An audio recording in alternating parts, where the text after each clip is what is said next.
Hi, everybody. This is Ty Gibbons, founder and CEO of CX Collective. And today I have with me Alessandra.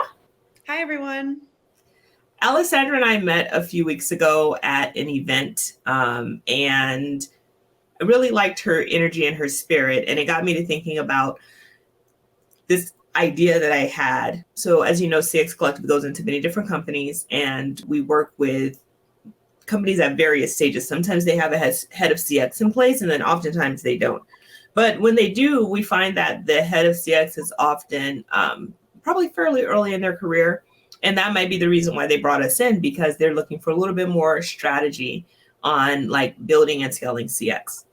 And so I, being an advocate for the customer experience tactical person, I feel like that whole area is just undervalued, and that the people who actually do the work every day don't get to shine as much.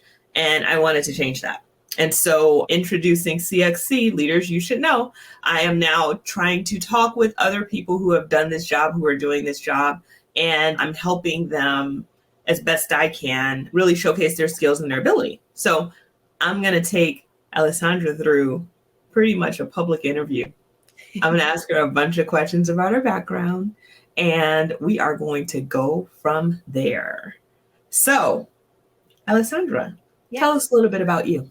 I'm Alessandra Pallete. I am an LA native, which I feel like it's never really that important in an interview, but it's a fun topic to talk about because we are a rare breed of people that live in the SoCal area. I started my kind of journey through the CX/support world at The Honest Company, where I was an agent there. And then when my director left, I loved working with her. And so I kind of followed her to her next role at Glow, where I joined as an agent, moved up into a coordinator role, and then ended up managing the team. And then when my director left, I kind of sat as the head of the department there. And then I was there for about 4.5 years. And then from there, I went over to Same Day, where I was leading the client care team there as well, overseeing all of the various channels, like more of a specialized white glove team as well. So I've been in a handful of different industries, which is always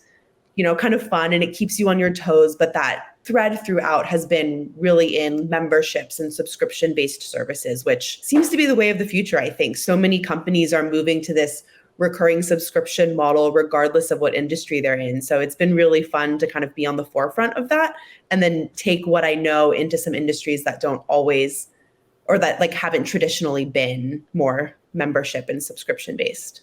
I did not realize you came from Honest Company. So I used to head up CX for Shoedazzle.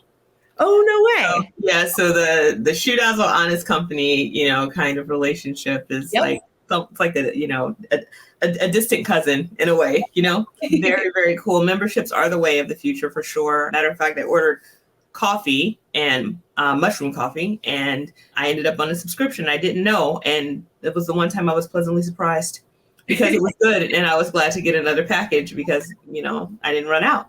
Okay, so that's wonderful. I love that background. I love to hear how you've come about in your career. In the spaces that you've worked in, what were the sizes of the team? What was the largest team that you've ever managed and supported, and how was that team structured? Yeah, so I would say, I mean, at the Honest Company, when I first joined, we were a fairly large team, but I was not on the management side. And truthfully, I don't really know what our headcount was between our in-house and our supporting outsourced partner. And then at Glow, that team was a bit smaller. There wasn't the way that we were structured, it was just working really efficiently. So we didn't need to grow the team too much. I would say that the largest kind of agent headcount that I had over there, I think, was 6, but really towards the end, like 4 was really that happy point for us. And then at Same Day Health, that was definitely the largest team that I've had the opportunity to oversee. I think at its peak, we were right around 35 agents. We had an in-house team and 2 outsourced teams. And then we started to kind of consolidate that a bit as well. I joined them as volume was getting slower as a company, and kind of because we started in the pandemic, we had that champagne problem, I guess I like to say, where you're just nonstop volume coming in. So you have the opportunity to hire. But then as COVID testing slowed, there were opportunities to kind of restructure and scale back the team. So it changed in size quite a bit. But the structure over there, so we had a workforce management team that was in-house. So that was really great, especially because we then had in-house agents and agents working out of 2 BPOs. We had shift leads in-house and shift leads at both of those BPOs. And then we also had an in-house quality assurance. We really just had one individual doing it while I was there. I believe we had a couple other folks that were doing QA prior to me joining. And then kind of mixed into that, we had a white glove team who was really doing a lot of our B2B interactions and kind of helping with more of our like large scale clients on our enterprise clients. That's a tongue twister there. And then we had the kind of standard channels. We had email, phone, and chat. Social media fell onto my lap a little bit over there, but mostly that was being managed on the marketing team. So what was the relationship between, for social media, between the CX team and marketing? What did you guys pick up versus what did marketing handle? Yeah, because it's a healthcare company, we were really mindful of what types of conversations we were having in which places. So if somebody was reaching out like through an Instagram DM or something like that, and they were really speaking just about general, like, you know, where is your clinic? What are your clinic hours? What kind of tests do you have available? The marketing team would go ahead and handle that. But if they were looking for something like their test results or having issues really specific to their account that were more healthcare needs, we didn't want to be having those conversations in a social media platform. So then the marketing team would really just direct those clients over to like email into support or call into support. And then in the event that, you know, somebody from the marketing team was out of office or they needed some extra support, I would just kind of pop into the like Instagram channel primarily and help answer any inbox questions as needed. But that was that was definitely a lighter experience at the same day side. When I was working at Glow prior to that, there was a girl on my team who was kind of bridging that gap between marketing and CX, where she was doing a lot of the social media responses while she sat on my team, but then she ended up moving over to the marketing team. And then she continued to maintain that social channel as part of her role on the marketing team. That's always nice. I think that CX is like a hub for talent. There are a lot of opportunities that exist within the company, and a lot of times they pick from the CX team, which is great. It's a good way to build skills. In your history as a head of CX, how have you measured agent success? Yeah, I really think that there's 2 components to that. There's kind of the more obvious answer, I suppose, in the quantitative, where you're looking at things like CSAT score, handle time, quality assurance, et cetera. And all of that is great, but I think, and I say this for myself too, like when I was an agent, if you gave me a goal and you gave me a number and I was motivated, I would meet that. And I think there are a lot of agents that do that, especially when you start working in a BPO setting. BPO agents in particular are really great at meeting whatever metric goal you give them. And so I really think that there's this large component of that you can't really measure on paper that I think is really useful too, to really look at agent success. So things like, is this agent kind of acting as a leader among their peers? If their peer has a question that pops up in, you know, a Slack channel, are they one of the people that are chiming in to help alleviate some of the pressure on the shift leads or the managers to constantly be addressing those questions? Are those individuals ones who in one-on-ones or in meetings are kind of coming forward and saying, hey, I'm noticing, you know, trend X. What's going on here? This is what I'm thinking about as far as a solution to help our members, but I'm not sure if this is the right way. So I like to look at it on both sides, not just, you know, on paper, what's happening, but in meetings, in kind of that community within the department, who's really stepping up and maybe not always doing the exact right thing, but who's kind of putting that effort in to go above and beyond and really deepen their understanding of their work, the company, the various products or services that are being offered and things of that nature. That's really good. I call those qualitative metrics. Mm-hmm. I know that I've made the mistake, especially as teams have grown. It's easier to manage qualitative numbers with smaller groups, but when you start to get to you know, 50, 60, 70, 100, 200, 300 agents, it ends up really just being a numbers game. Yeah. Which is why I think that BPOs probably manage that way. Okay, so we talked about agent success. I love that answer. Let's talk about customer success. What are some of the ways that you would go about measuring customer success? Yeah, I think that's kind of similar. There's both the quantitative and the qualitative. I mean, we can look at things like NPS, that's always great. I know NPS kind of sits in different departments. I've had NPS sit under my team and I've also had it sit under marketing, but I think regardless of who's really owning that, the support functions and the customer experience functions really have an opportunity to kind of showcase a lot of the work that they're doing through what they're reading in NPS scores and NPS comments. I also think that CSAT is a really interesting way to kind of look at that, even though that's really supposed to reflect the work of the agent. It doesn't always. Like a lot of the time, if there's a negative CSAT, it is not truly a reflection of the agent's work. It's usually, the website wasn't working. I wasn't able to get this done at this clinic. There's always an underlying, not always, but a lot of the time there's an underlying factor that something didn't work out in the customer's favor that was out of the agent's control. So I really like to look at CSAT scores across the board. And then generally too, you can look at the inbound volume of contacts. I always say it's a bad thing for my team because then I have to start looking at numbers. But if our inbound contacts are going down, we're doing a good job as a company. Our customers are happy.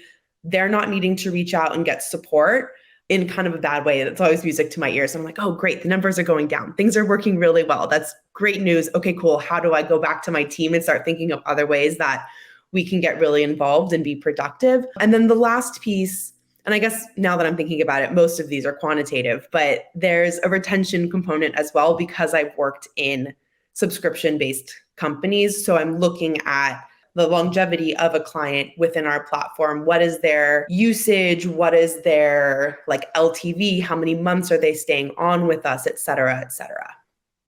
Yeah, I'm nodding and smiling because we do CX Collective in the Zone. So it's internal for our team and we just, talk about different things. And we discussed CSAT, the validity of that and whether or not that actually ties back to the agent experience. And we all concur.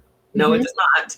Yeah. So anyway, just hearing some of the things you're saying, it just resonates with me along the lines of what we have been just previously talking about. Okay. So in your last position, or maybe not even your last position, but tell me about who you reported to. Well, you did tell me about Honest Company. And then at Glow, I know that you ended up leading the team. Who was your direct report leader there? What role did they have? And then same for Same Day Health. Yeah. So once I moved into a leadership role at Glow, we were in the process of hiring some new folks into our C-suite as well. So I did kind of that common problem, I think, as restructurings are happening, where you're kind of floating in the middle and just kind of working alongside a lot of people until things really land. And then I got to report into our COO. So that was exciting. That was definitely something new for me. Working at Glow, we're a smaller team. I think at our peak, we had around 50 employees that were working in-house. So I had a really close connection with the C-suite anyway, but it was nice to have directly report into the C-suite and just get a bit of a different perspective as opposed to reporting into another director level or manager level or anything like that. And then at Same Day, I reported into the chief marketing officer. So tied again really closely. A lot of the time, I feel like even when I was at Glow, I kind of had a dotted line to the director of marketing a lot of the time, just because it is that full customer life cycle. They're trying to bring, people into the platform, and then we're trying to keep them in the platform once they've joined. And it's really important on both sides to have just this really cohesive messaging and communication style throughout. So if the marketing team is plugging a product and that's bringing in a lot of customers, but then they email into support and we don't know anything about that, and we're not, tying back to that initial kind of what got you into the platform, into the company, we're losing the interest of that client really quickly. So I think it's really important to kind of, in my opinion, at least, no matter where you sit, have that strong relationship with the leads in the marketing team and those that are doing the email marketing and the social marketing and the paid ads and all of that, just to make sure that we're all really on the same page. Very true. Yeah. Again, echoing a lot of what we've been talking about. So um, that's very cool. Okay. So tell me about sounds like the most responsibility you had was probably at Same Day Health, right? Yeah, I think, working at Glow and working at Same Day had very similar amounts of responsibility in terms of what I was really tasked to do once I guess like made it to the top, I suppose, or kind of made it into that leadership position.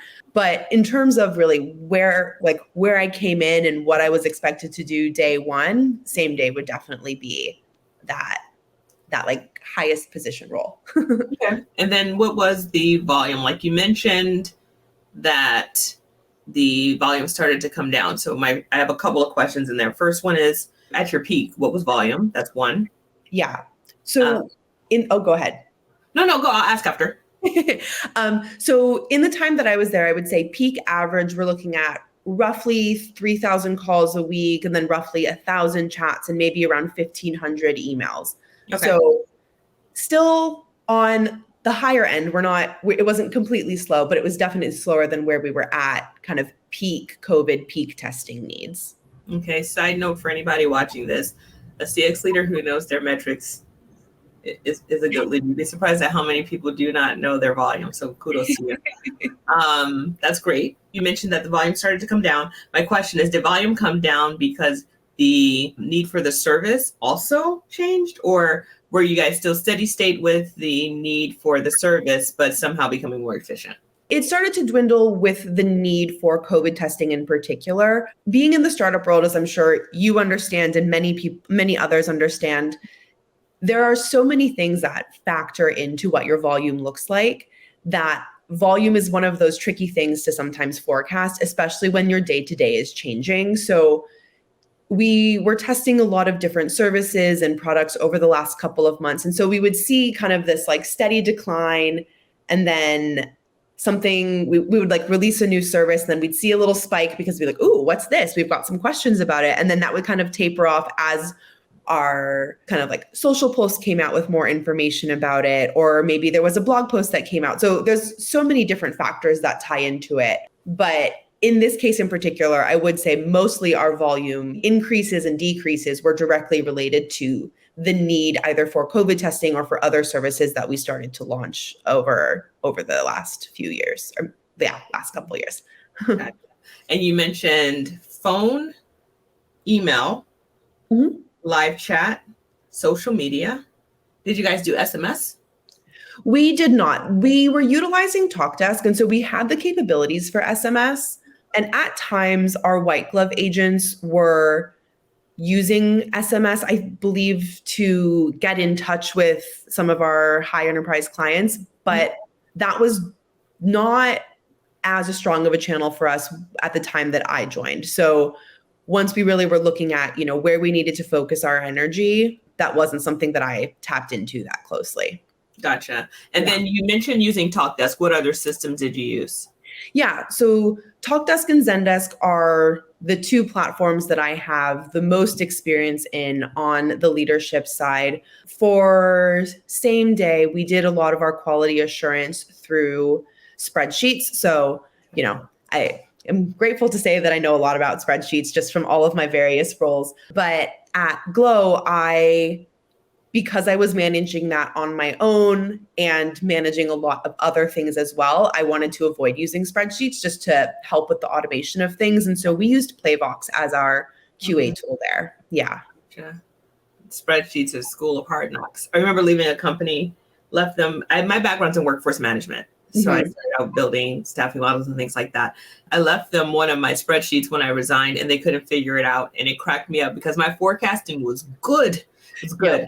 But you know what? It is a niche, and spreadsheets do save the CX leaders a great deal, because we got to do what we got to do. A lot of times the startups cannot invest in these tools. Yep. And so you have to become MacGyver in a lot of ways. And you can pick whichever company, but tell me about who was responsible for developing and creating your training programs for maybe new hires or even for existing hires.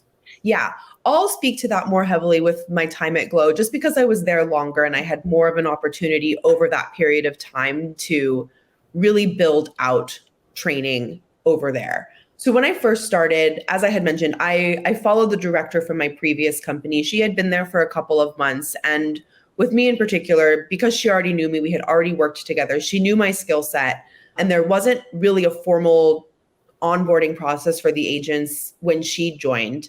And then when I joined, she had put together kind of an ad hoc onboarding for me, really to focus in on what I would need to learn in order to succeed at this new role, because she was able to cater that to me personally. And then as I got onboarded, I think maybe 4 or 5 months later, we were hiring a new agent.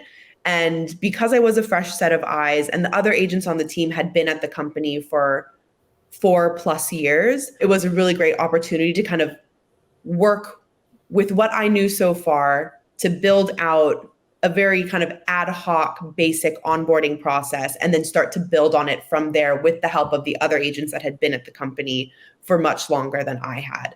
So I feel like anytime you're building out a new training, it kind of starts really ad hoc and a bit more on the basic side. So first off, you're always trying to put together just a schedule. Like, what is an agent onboarding going to look like? What are those first 2 weeks going to focus on? Who does the new hire need to meet with? What training materials do you need to put together? What information do you need to put into that deck versus what do you need to kind of do more of a walkthrough for and have it happen in real time so that you can see it? So putting together that schedule and putting together some actually they really weren't basic, but these overview PowerPoints that can be reviewed was really that first step. And then as we continued to onboard new agents after that, and the team structure kind of was shifting with each hiring, there was an opportunity to go back and kind of revamp it and update it. And then as I continued to grow in my role there, I kind of tasked another agent who was on the team and really showed a lot of those leadership qualities. I was like, great, this is a perfect opportunity for you to kind of step in, work on what I've already put together so far, and showcase some of those leadership skills in a training setting. So then I kind of guided her to start putting together some of these training materials into more of a website setting, especially because onboarding in the pandemic where you were hiring remotely, that was completely new. Like, I had never been trained in a remote setting. And for me personally, when I was training new agents remotely, I was on Zoom all day and I was exhausted. And I was like, if I'm exhausted and I don't know what I'm saying, the person who's listening to me, who is brand new, also doesn't know what I'm saying either. So, like, how can we try to alleviate some of that, I don't know, like, pressure to just be live on Zoom all day? We all know Zoom fatigue is a real thing. You get exhausted, you're over it after a couple of meetings. We started to build out more of like a training website where some things were still live and you were going through those PowerPoints. There were some training videos, which were also great to use kind of for a learning management system also, so that you could have like tech support walkthroughs and guides and things like that. Started to implement quizzes and stuff. So, I mean, Google Sites is a really great tool to do all of that, just because within the Google suite, you can do so many things. Yeah. And so we just tried to leverage as many tools as we could to create as engaging and of an onboarding experience as we could in a remote world that felt like you were in a training class with a couple other agents and like a lead trainer, like you would if you were in the office. So, gotcha. Yeah. And with the person that you worked with to develop the training, the agent that you had, did you end up backfilling that person's role, or did they do like a hybrid sort of responsibility? She was doing more of a hybrid responsibility. So she was the one who also ended up moving over to the marketing team. Oh, okay. Yeah. So at Glow, because we were a smaller team and our volumes throughout the year, so they're more of a wellness kind of fitness type of streaming platform. And so as you can imagine, depending on what time of year it is, people have a very different interest in their fitness. And we were, focused on yoga, meditation, Pilates, things of that nature. So that was a bit more evergreen throughout the year, but always kind of in the beginning of the year. And then leading into summer, but not during the summer, those were our kind of peak seasons. Okay. So it was a great way to have her in particular fill some of those like slower periods of time with extra work and more kind of special project based things, but then still act as an agent during the like more peak volume times. Okay. Yeah. And then who did the quality assurance for you at Glow? It was me. So with my previous director who was there kind of while I was still in that coordinator role, we started to build out a foundation for the quality assurance program. And then when she left, I really took that on full time. And then eventually I passed that off to the BPO when we decided to have all of our agents working out of the BPO. So there was a lot of transitioning through there, but that was definitely like a really cool experience to be a part of, honestly. I'm a big numbers person. I love not just getting to say like, oh, look, your average handle time on emails is 3 minutes, good for you. But also I really want to showcase like what the agent's work is. And what we were saying before, how CSAT is not always the best reflection of that. So I really like to look at like CSAT and QA as two pieces of the same, picture to ensure that this, I think like, especially when you're talking to executives, I'm going to kind of go off on a little bit of a tangent here. Like when you're talking to executives, there's so many times that they love to look at CSAT and they're like, this is the bread and butter of your department. This is what your goal needs to be. But they're not always understanding that if there's a bug in the app or the website crashes or there's a technical issue, really, we're going to get negative CSAT across the board. Like our CSAT will tank for that week. I can say that, but then when we're looking at the numbers over the year, over the quarter, it's hard to continue to remind folks of that. So QA for me was the way that I really got to advocate on behalf of the agents and say, their CSAT maybe on these tickets for the last week was, 75 because we had these bugs, but look at the QA scores. Like their QA is still 98. So even though their CSAT went down, they maintained the like integrity that we were really looking for out of them as an agent. So it was really cool to be a part of that process from the beginning through the end and at different points of it as well, and have like be the coordinator who's starting to set things up and then kind of being the manager who's really overseeing it. And then once we moved into the BPO, being able to train the team lead that I had at the BPO who had never done quality assurance and really kind of give him this new skill to highlight the work that his agents are doing and be able to then speak to, his internal management at the BPO about that work as well. So it was a really cool experience. I really enjoyed getting to do that because for me, I just think that QA really showcases the work of the agents better than probably any other metric than I can think of. I agree with that for sure. And I do think that when you are dealing with execs, people who are looking to move the company forward, they are going to rely heavily on metrics. And that metric is going to tell whatever ones they choose or whichever ones you choose to share, that's going to tell the story. Yeah. And good for you for advocating for bringing up quality and then for also looking at CSAT as more of a temperament about how people feel about the company. Although NPS is supposed to be that, but you're sending the CSAT after an engagement and they don't remember that they spoke to Alessandra. What they remember is that they couldn't get what they needed. And, said company told them that particular process or product wasn't available. That's how they remember. Exactly. So good for you. Okay. And then what about your scheduling? Who did your what I refer to as resource planning, capacity planning, the forecasting, staffing, requirements, your actual agent schedules? Who took care of that? Yeah, we had to do the most with that at same day just because we had a much larger team and we were doing more phones, where at Glow, we did have a phone channel, but the volume on that was so low. I think it was around 5% at its peak of our volume. So we had phones just kind of be left as voicemail. So the scheduling didn't need to be as intensive because as long as we had agents covering the hours of operation and the team was smaller, we were doing okay. So that was pretty easy, which I am so grateful for. And then at same day, we had a workforce management team as well. So they were doing a lot of the forecasting, making sure that, especially because we were across the internal and the two BPOs, making sure that we had the right staffing at the right times for our volumes, our peaks, et cetera. Of course, I had an opportunity to kind of review things and get involved with that, but I will say that I am not the expert on all of that. I have been very fortunate to have some people work alongside me when I needed that information, who are very well versed in the workforce management spreadsheets that I'm sure you, Ty, know exactly what I'm talking about, because they're massive. That's my fun part. So wait, did the team use a system, or were they doing WFM through spreadsheets? Spreadsheets. Yeah. Oh, yeah. Startup. So you're doing a lot of manual work.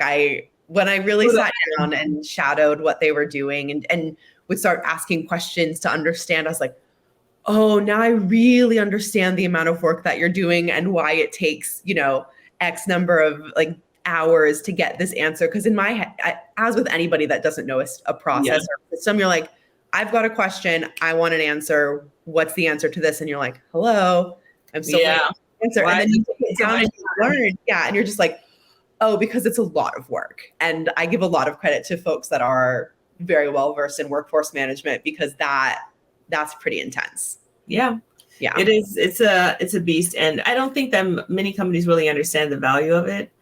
And I think because you guys were using phones, I think there's an understanding that you need to have the right people in the right place at the right time, which is what I always say that workforce management is about. But it's kind of like being this saying that says, I'm too poor to buy cheap stuff. Mm-hmm. So you can either invest in a good strategy for workforce management and hire just in time, or you're going to end up spending way more money hiring people that you don't need or not placing them where you need them. So really up to, what makes sense to the person. Yeah. So we talked a lot about the functions of CX. Did you have anything out of the ordinary for your escalation plan, or was it just like, how did, if customers said, hey, I need to speak to someone, did that go to the shift leader first to you? How did that work? Yeah, most escalations went straight through the shift lead at same day in particular, because we had we had more levels. And for the most part, our shift leads did a really great job of just kind of tackling those. And they were given enough kind of freedom and flexibility to, if we had policy X in place and this was what was happening with the client, like, don't be afraid to reach out to myself to see, if we can go outside of what our standard policies were to make sure that this client was taken care of.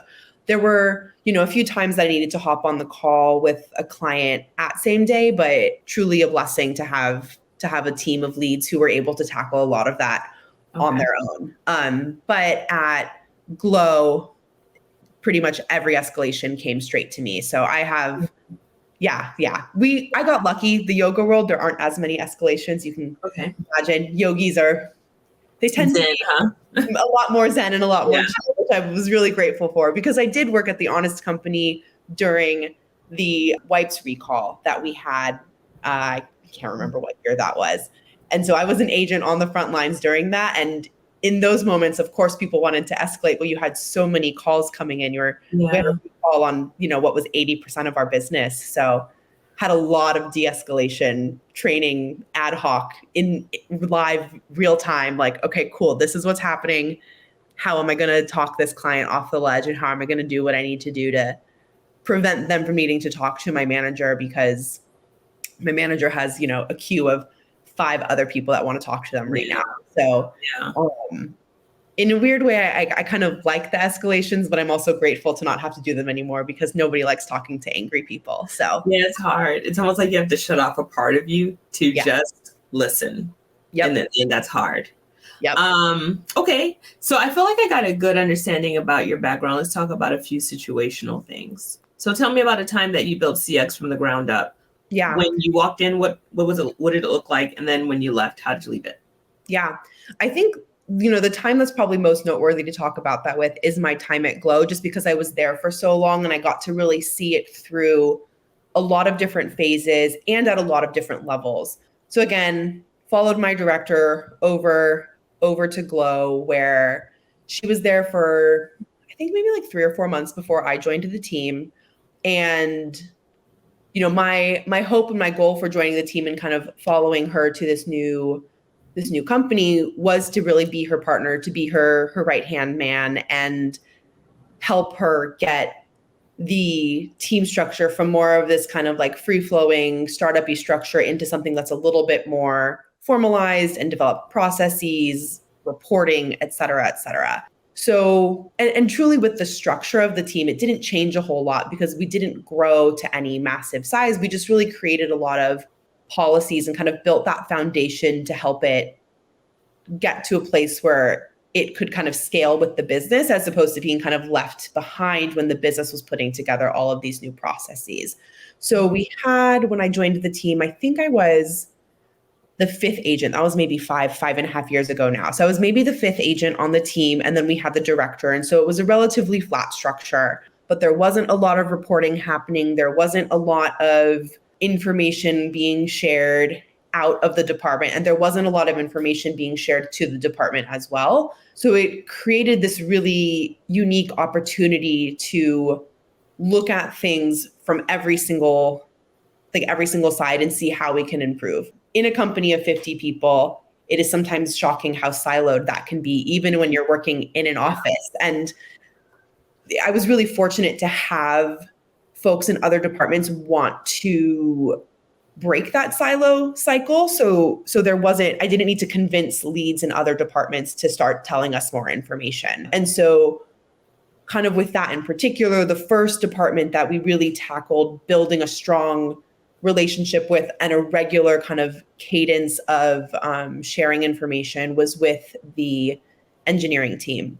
And so this actually happened a little bit before I got to take it over, where one of the girls on my team, she had the opportunity to basically do like a weekly stand-up with our tech leads and the project manager on the engineering side, where she would report any bugs or any trends we were hearing. And then the engineers would be able to also share, like, in the next week, we're going to be launching X, Y, and Z on the website, or, app version 3.2.1 is going to come out with these new updates. And then she ended up moving over to the QA team on the engineering side. So then I got to take that over from her. But that started around the time that I joined the team. And I think that really, for me personally, just kind of like sparked my interest in being really cross-functional. And so then we tried to take that same structure and move it over to marketing as well, to kind of go back to that full customer life cycle. So we had I don't think we did them weekly. I think we were doing them bi-weekly with marketing, just because marketing doesn't move at the same pace as engineering. So there wasn't always information to share as quickly, but really just started to bridge that gap between what we're hearing on the front lines, what's happening internally, and then how can we make sure that everybody knows what they need to know across the company. And then we also ended up doing that with the content team as well down the road. So we started with engineering, moved to marketing, moved to content. So that was one of the kind of big, just like foundational communication structures that we set up.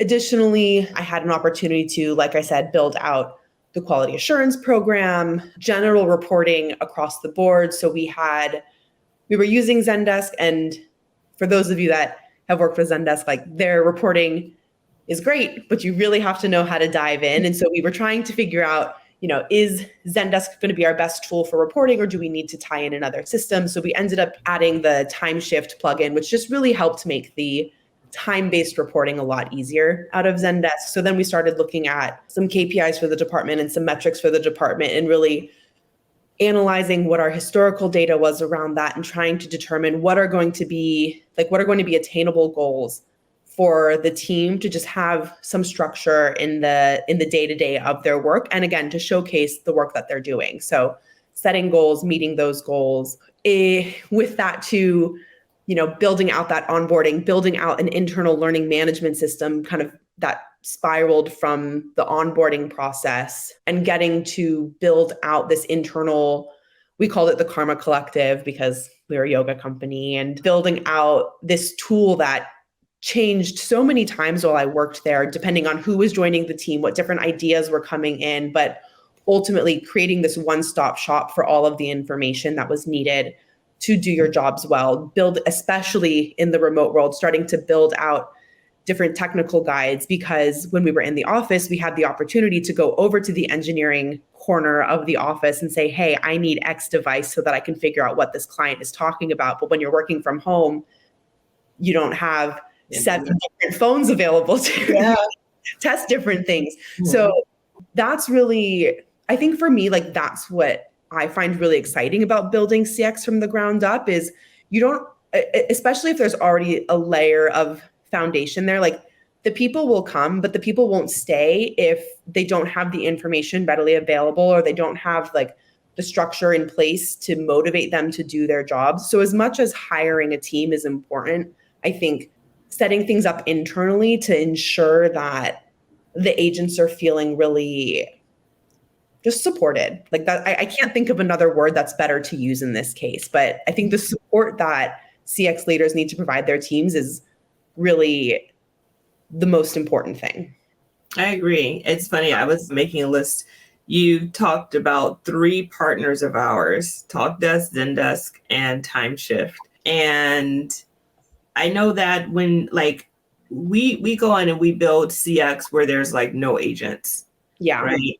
And it's easier to build with no agents than it is to build with any existing agent because you're trying to undo like company cultural norms, right? If you're trying to get them to a point of being more efficient, it just comes with change. So it sounds like you were able to tackle that really well.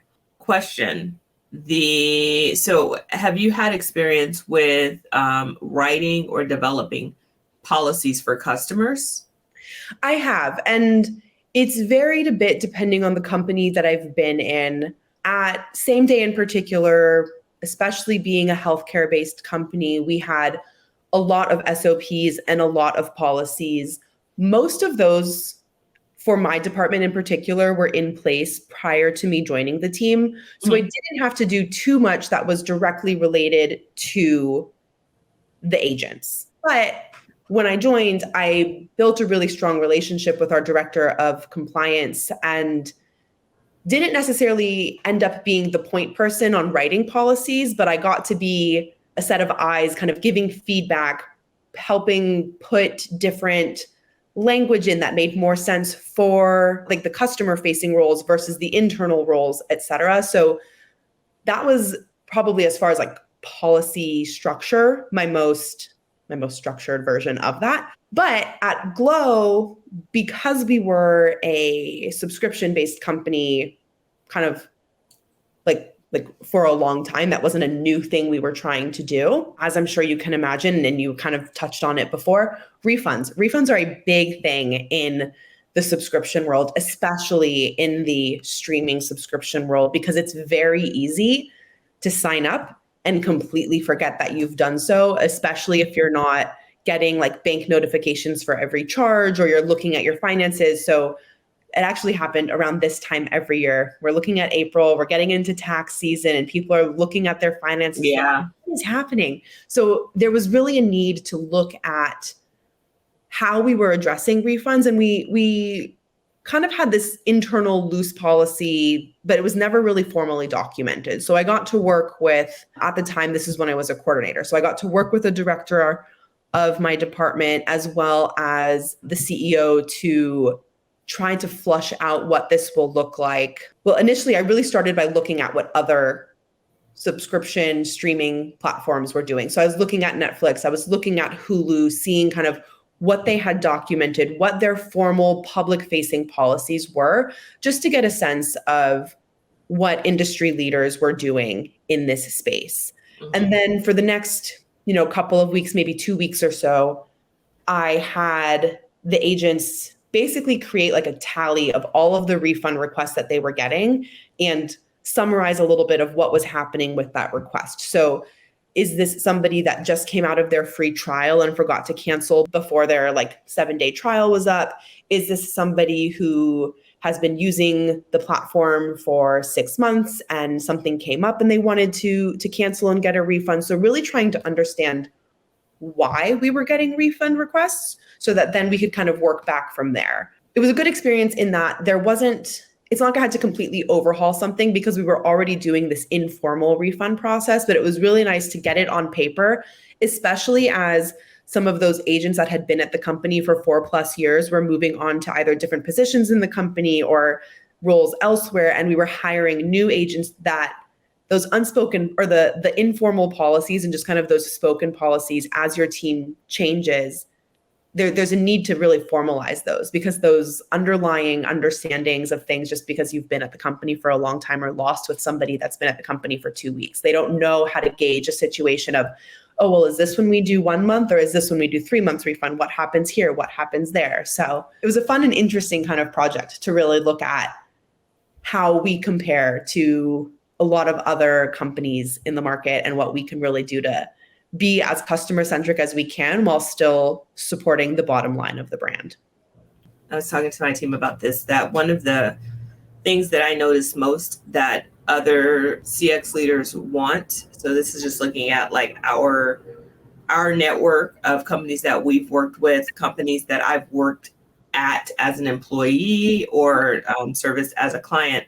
One thing that CX leaders want, we all want a window into the other company to get an idea of how that company is operating. Yep. Because the question is, am I doing it right? And I always tell people there's no such thing as right. It's right for the company. Yep. So I could bring you, and I can think of a few other leaders that we could all sit at a table and have a conversation, and we'd all get to the same result different ways. Yeah. Right. It's just about what makes sense for that company. Yeah. All right. I have one final question for you. Great. Okay. What is your biggest success in running CX? Yeah, I think that's a great question. And there's so many different ways to really interpret success. And it can be, on a really grand scale, or it can be really on the individual. And I think I'm going to go on the individual route for this one, just because it was one of those full circle moments for me where I was like, yes, like something clicked and I'm really excited. And that doesn't always get to happen. So when I was working at Glow, I had a new hire. So a little bit of background on Glow. So we're a streaming platform that's doing wellness, but at the heart of it, we're a tech company. Everything is existing on a website or in an app. And so for the agents, you could go one of two ways on how we wanted to hire. Like, did we want to hire somebody who maybe had like a yoga certification, or who is just really interested in wellness and health overall? Or do we hire somebody who's really tech savvy, who might not know the ins and outs of what yoga is and yoga philosophy, et cetera? So we had a really good blend of that on the team. Okay. And we hired on a girl who was much more in the, like, I'm very health focused. I love wellness. I like to make people feel good, et cetera. But the tech side was not as strong. But again, I'm a firm believer in, if you're a hard worker, especially on the agent level, like if you're a hard worker and you can show dedication, like I can help train you in the skills that you need to succeed in your job. And so as we're kind of going through training, she's starting to pick up all of these different technical requirements to help our members and things of that nature. But then after training, when she was really kind of let out into the wild, I think it got a little bit overwhelming, and there wasn't that technical knowledge, just as somebody who is using apps or using like various websites for various things to really kind of piece together all of the things that we learned in training and applying that to the interactions with our members. And so there was a lot of hands-on training, kind of back and forth, where you're going in depth with that agent to do some training, which again, I really like doing that because I really think that it's so important for people to just kind of understand different trains of thoughts as well. So getting to really have those conversations not only helped the agent, but it also helped me become like more effective in trainings in the future. And when she would ask questions in our Slack channel, it was always very high level. Like if the client was having an issue, say they were using, an iPhone and they were trying to access one specific class and that class would just crash the app. Mm-hmm. Her question would be, the client says nothing is working. And I'm like, okay, so like, help me help you. Like you say this to me all the time about our members. So same thing goes for me. Like act as if you're the member and I'm the agent and I need information to help you. So really kind of coaching her through how to gather that information from the client and then articulate that internally so that we could come up with a solution together took a minute, but we finally got there, and she made it through. And then when we started to partner with the BPO team, I had my internal agents kind of act as like training mentors, where you kind of like buddy up and you do shadowing and stuff like that. And so she was shadowing one of the agents at the BPO, and that agent at the BPO was very similar to how she was when she first started, and doing the same thing where she wasn't quite getting the technical side of things. And she was trying to train her on the various technical components, figure out what information she needed, et cetera.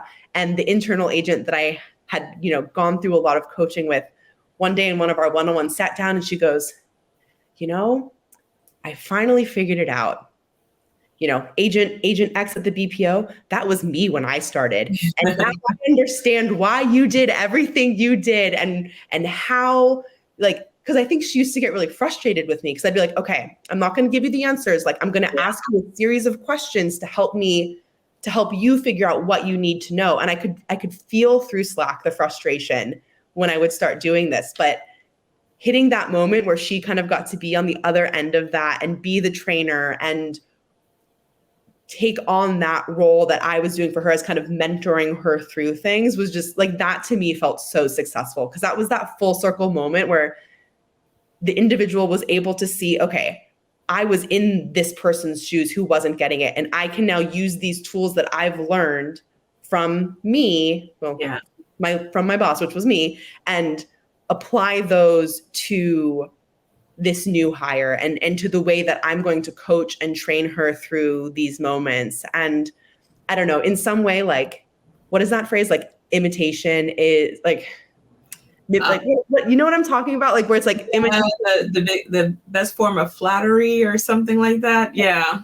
And not that she was completely copying me, but that's kind of what it felt like. It was like, all the effort that I put in helping her understand her role and understand the way that she should be navigating, things that she was unsure about, is just a really full circle moment for her to be able to then apply that to training somebody else. So that was one of those small, really successful moments for me.